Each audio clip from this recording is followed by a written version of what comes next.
Hello, in front of me I've got Potensic ATOM. In this video I'll show you how to connect smartphone to the controller.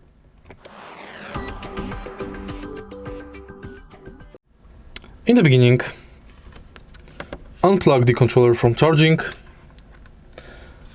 eject the antenna, and now connect the USB cable, correct USB cable, to your smartphone.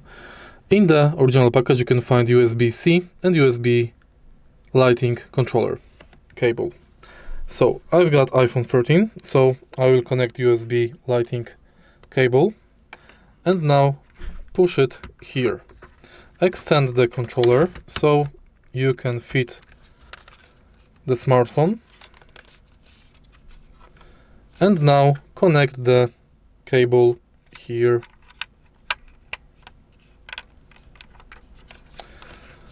And the smartphone is now connected to the controller. If you find this video helpful, please leave like, comment and subscribe.